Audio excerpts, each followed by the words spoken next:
My name's Denise. And yeah, I'm an orphan, but I'm not your typical sad puppy eyes orphan. Nope, I'm more like an agent of chaos. I always loved breaking the rules and pulling off pranks, like that time when I was 6 and I changed the orphanage shampoo for pink hair dye. You guys look like you're about to drop the hottest K-pop album of the year. Denise, I told you not to do this again. But you're always saying we should brighten up the place. And sometimes I traumatized the other orphans. They say that if you say her name 3 times in front of a mirror, she appears. Denise, Denise, Denise. You summoned me? Ah! Mommy! You don't have a mommy. You're an orphan. And the people in the orphanage really tried to support in their own way. Hi, Denise. My name is Martha. I'm the new social worker, and I'm here to help you. But let's just say it didn't quite work. That creature is beyond help. Wait, she's just a little girl. That's not a little girl. That's the Antichrist. Aw, I love it. That'll be my new nickname. Over the years, some families did try to adopt me, but usually the first meetings ended up with them running away in terror. What? It's just fake blood. Okay, I'm kidding. It's real blood. So, when I was still a kid, I changed my status in the orphanage system to already adopted. Do not disturb. It was the easiest way to stop all those noisy, we just want to give you a better life families from bothering me. Anyway, I was waiting for my real parents to come claim me. Of course, I'd never met them, but I was sure they weren't like the other adults. In my mind, they were super special and cool. Maybe criminal masterminds pulling off daring heists, or spies living under fake identities, or outlaws on the run, too dangerous for a normal life or to raise a daughter. Just some years later, I got to meet my real parents, and they sure weren't what I was expecting at all. One night when I was 17, I was in the director's office, just replacing his stress meds with laxatives, when suddenly, a door at the back caught my attention. With my expert lockpicking skills, I had the door open in under a minute, and inside, I found the records and files of all the orphans. It wasn't hard to find mine. It was a little larger than the rest. There were reports, complaint forms, and even some newspaper clippings of the times I'd escaped the orphanage for a while to pull off some of my more daring feats.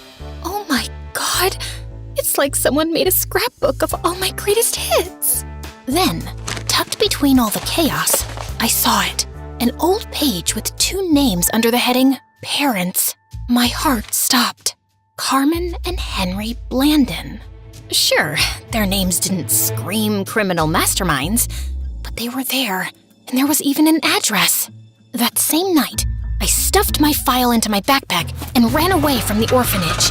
After a couple of days of hitchhiking and borrowing some strangers' cars, I finally arrived at my parents' address. It was a suburban house with well-cut grass and a family car.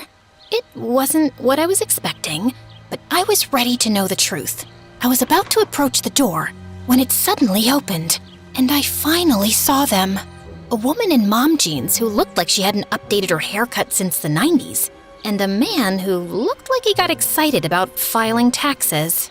Don't forget our dinner date for Blandontine's Day. Wouldn't miss it for anything. You, me, dumplings, and slow dancing in the kitchen. You sure you can handle that much romance? Only if you wear those socks with the little tacos on them. Ew! I wanted to scream, get a room! And just then, a girl about 13 years old walked out, wearing a high ponytail and a unicorn backpack. That had to be my sister? Ew, I forgot it's Blandontine's Day. I'll see you at 7, honey. Hopefully my breakup with Gary will be quick and painless. Wait, who's Gary? The mole on your dad's back. He's having Gary removed before dinner. I'm leaving now and never ask asking questions again. Don't run from your stepmole, Andrea. I'm blocking this whole thing from memory. As they all drove off, I was fuming. Not only were they painfully ordinary and extremely lame, they had another daughter, one that they kept. All this time, they were playing happy family while I counted cockroaches on the orphanage walls? And right then and there, I decided I was gonna do everything in my power to destroy their fairy tale life. So I tailed them from a distance, all the way to Andrea's school. The first step of my plan was to infiltrate the family. And this pathetic unicorn princess was my way in. I walked into the school with the confidence of someone who'd been going there since kindergarten. I couldn't join Andrea in her class, so I spent the morning lurking around, waiting to catch her at recess. But when I walked into the cafeteria, I saw I wasn't the only one who had beef with her. Give me my backpack and leave me alone. Or what? You're gonna call your unicorn buddies? This was the perfect opportunity to gain my little sister's trust. Just leave her alone, you moron. They all turned to look at me. Who are you, and why are you dressed like a homeless person? Don't you have a mirror at home? Oh, is that the best you have? You look like you practice your insults in the mirror every morning. Mirror, mirror, who's the lamest bully in town?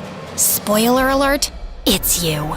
The rest of the kids laughed, and you could see his bravery fizzle out. Why do you even want a unicorn backpack? That's kinda sus. What? No, it's not for me. It sells well on eBay. Right, sure. Big market for used unicorn backpacks. Shut up! You know what bullies and unicorns have in common? They both look better with a horn on their forehead. At that moment, I snatched an ice cream cone right out of the hands of one of his sidekicks, and splat! I planted it dead center on his forehead. The crowd erupted with laughter. For a second, he just stood frozen, tears mixing with melted ice cream. Then he ran off. This is not over! Sure, next time I'll bring sprinkles. As the crowd began to scatter, Andrea walked up to me. Thank you so much for saving me. Don't mention it. We good people have to stick together. You're awesome. I'm Andrea. I'm Denuni Shijira. Yep, that's the best I could come up with. Nice to meet you, Denuni Shijira. That same night, Andrea invited me to her house for dinner. She wanted our parents to meet her savior. Couldn't have planned it better. But I'd be lying if I said I wasn't nervous about it. I mean, I was about to officially meet my parents. And of course, I couldn't go dressed like this. So I went on my own transformation scene, just like in the movies. Except instead of a fun shopping montage, I just shoplifted some clothes and cosmetics from Macy's and got ready in the mall bathroom. Ugh, I hate it. I look like a Tier B Disney princess whose biggest dreams are to attend the Eras Tour and marry a dentist. I walked to the door, took a deep breath, and rang the doorbell. My parents opened the door with big smiles and, after abandoning me 17 years ago, welcomed me into their house. It was a nice place, not too big or fancy, but it felt warm, like a home. I didn't expect it to, but it kind of startled me. I had to remind myself why I was there. Ruin their life. Got it. What's that? I was saying, you guys have a lovely home. Oh, thank you. You're so sweet. You're always welcome here. And thank you for helping her with that bully. Andrea told us everything about it. Oh, it was nothing. It was amazing, Denuni Shijira. We sat down to dinner, and honestly, it was hard to stomach how sweet they were. Like a family-sized bowl of cringe with extra syrup. They had an entire wall dedicated to Andrea's achievements, like she'd cured a disease or won an Olympic gold medal. My orphanage file is much more impressive. And just before dinner, they made me say grace out loud, full on, thank you for this food style. So, yeah, thanks, Jesus Christ, for being cool. And, shout out to all your crew for this dinner. Great work, everyone. The food looks swell. Amen. During dinner, I was bombarded with questions. Literally. Are you new in school? When did you arrive in town? Where are you from? What do your parents do? For how long are you staying? Where are you living? Anyone else would have cracked under pressure, but not me. I'd spent years perfecting the art of lying. Yes, today was my first day in school. I arrived yesterday. I'm originally from Oklahoma, but I'm something of a nomad. My parents are circus artists, so they're always touring around the world. Right now, they're in Asia. I'm supposed to stay here for a year. I'm living in a drafty apartment above a dry cleaner downtown, and the bathroom's outside.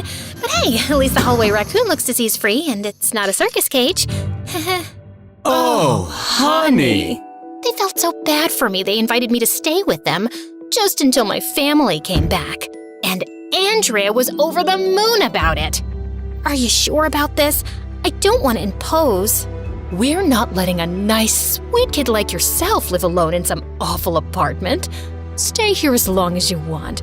If your parents are okay with it, of course. Honestly, I don't think they care about me or where I live. Oh, don't say that. I'm sure they do. You're staying with us. End of discussion. For a moment, I thought, they're so nice. They seem like good people. Then, I remembered they had dumped me in an orphanage. It would be my pleasure. Step 1 of my plan, complete. I was living in their house, eating their food, and most importantly, not sleeping in a stolen car anymore. Just for fun, I logged into the orphanage's official portal one day. The orphanage had technically reported me missing, but I don't think they were in any rush to find me. My police sketch was basically a smiley face with long hair. I bet they threw a party and changed the locks. After a few days, I realized I couldn't just keep lurking around Andrew's school like that. Eventually, someone was gonna notice I didn't actually go there. So I faked some transfer papers, printed them at the library, and dropped them off at the front office confidently. You're not in the system yet, but I'll update it. Probably. I paid the admission fee using savings from my many orphanage side hustles. Thankfully, it was just a tacky public school, so it wasn't much. And just like that, I was in. And then, I started disrupting my family's perfect life. I started small, switching the salt with sugar, hiding the remote, setting all the clocks half an hour off. Then, I kicked it up a notch.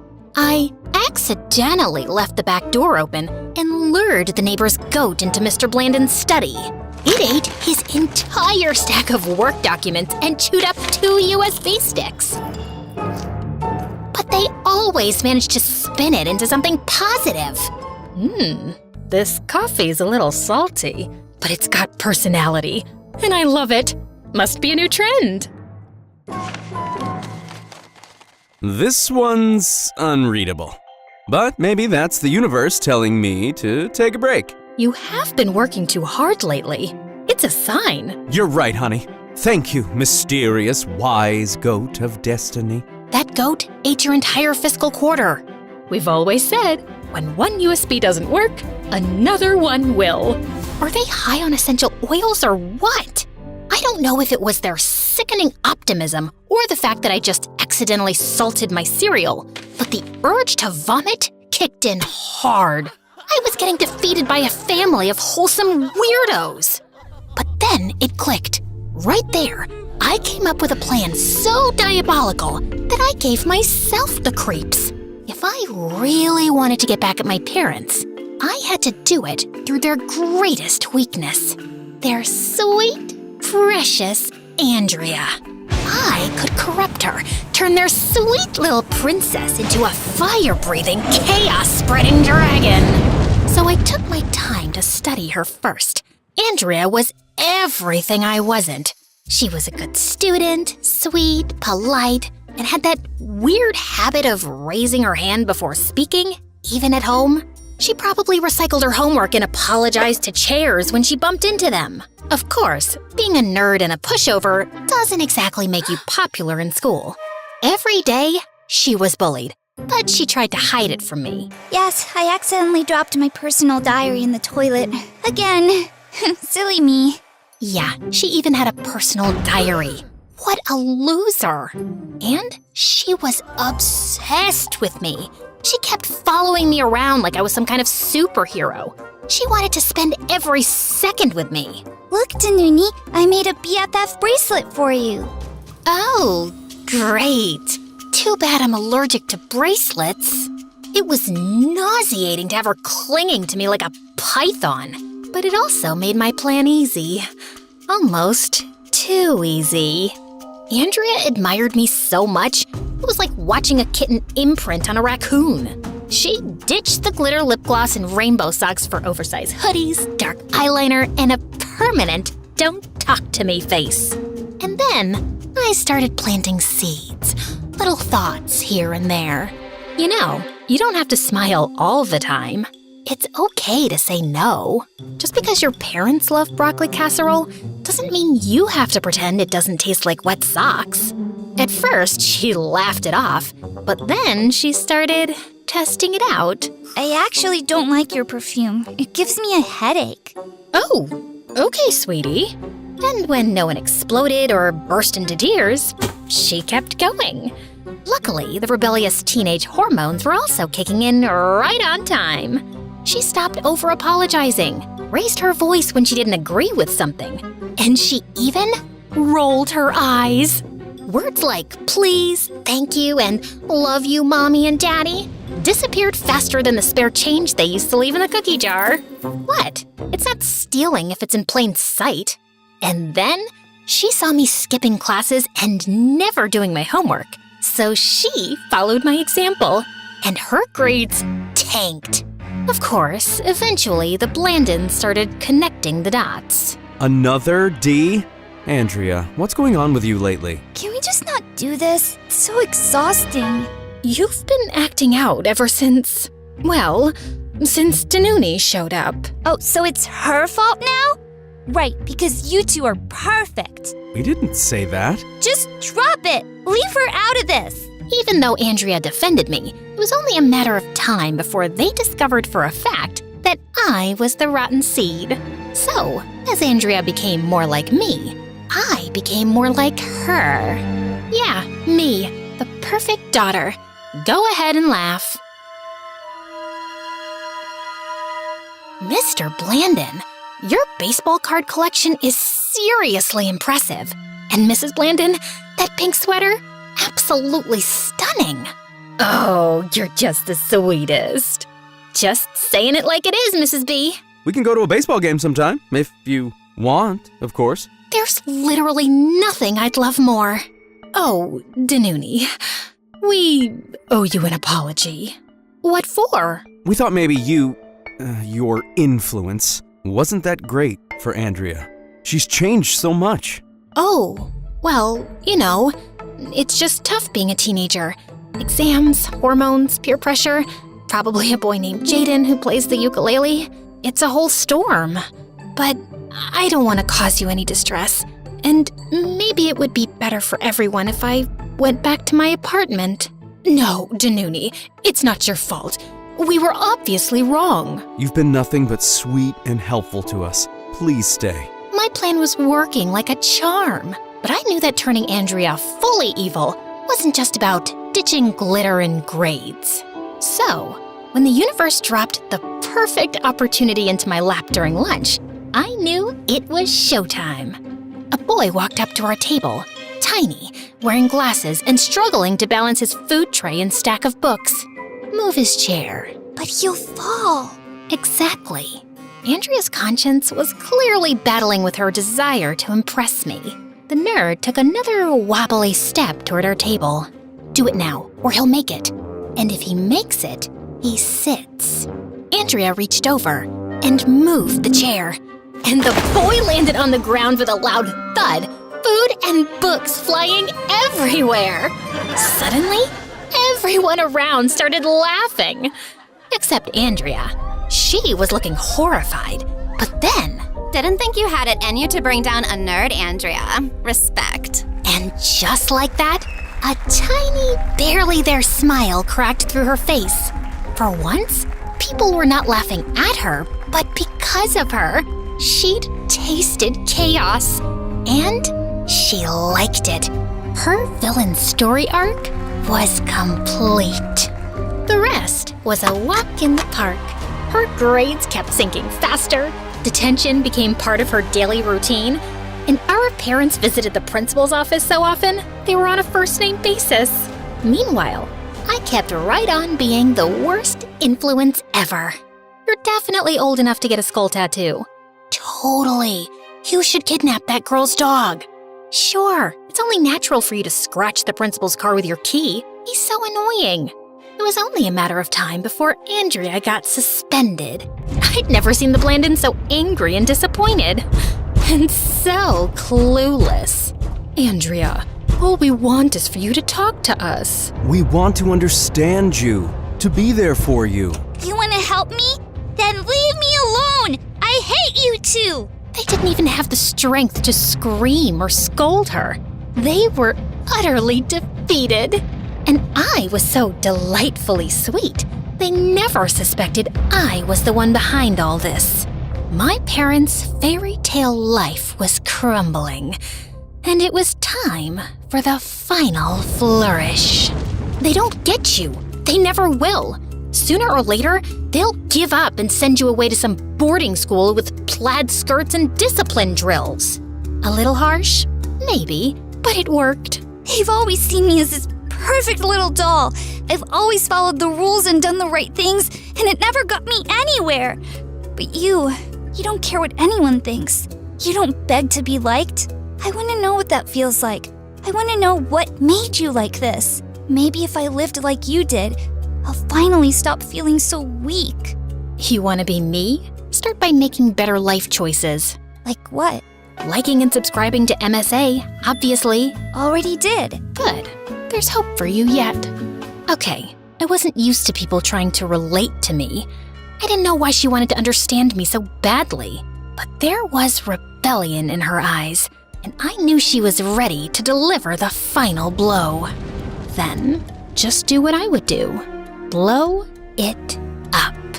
The next day, Mr. Blandon took Andrea to his office, thinking it would be a chance to bond, which was stupid considering she'd been acting like the spawn of Satan.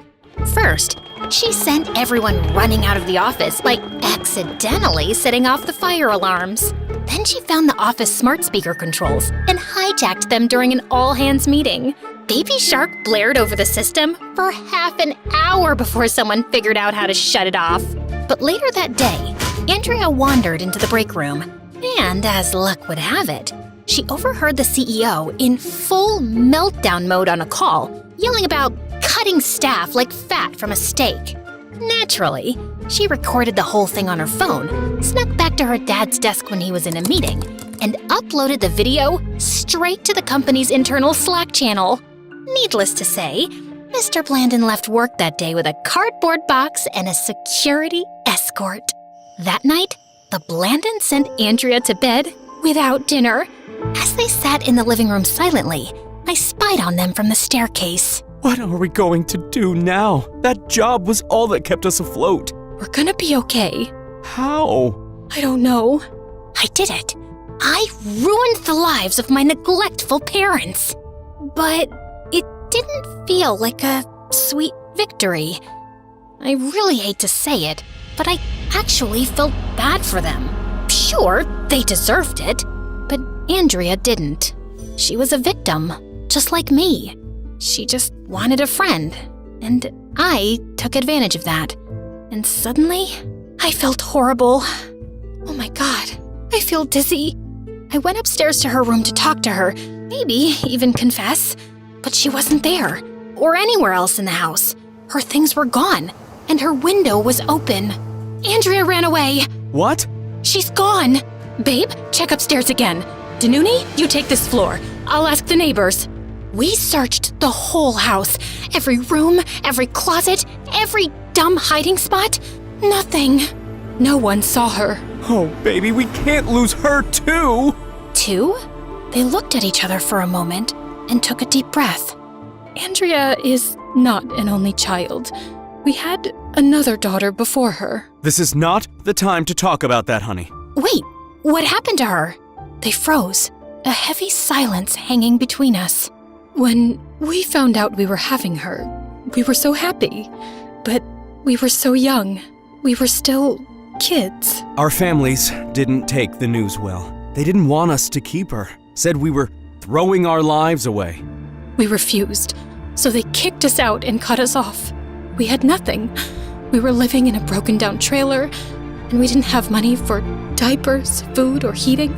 One night, she got sick, and we couldn't even afford to take her to a proper doctor. We tried our best, but it wasn't enough. We realized that if we really loved her, we had to let her go. I listened to their story, barely holding it together, fighting the urge to cry or just explode. We took our girl to an orphanage and left her there. It was only until we got back on our feet. We were always going to go back for her. But you didn't. Yes, we did. We spent some years getting our lives together, saving money, finding a place to live, and then we went back for her. Why are you lying? What? We are not lying. You never came back for me. That one word hit like a lightning bolt. There was no need for any explanation. They understood everything in a second. Their eyes welled up instantly. Denise. Our baby girl!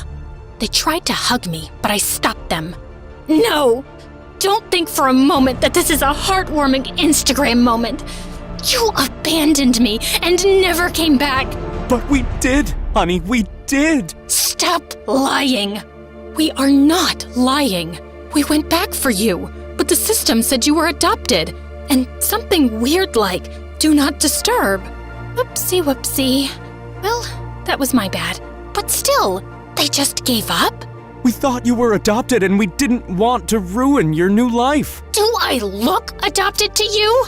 Yeah, I know that didn't make much sense, but I was too emotional. My head was spinning, and I didn't know if I wanted to cry, scream, or just disappear.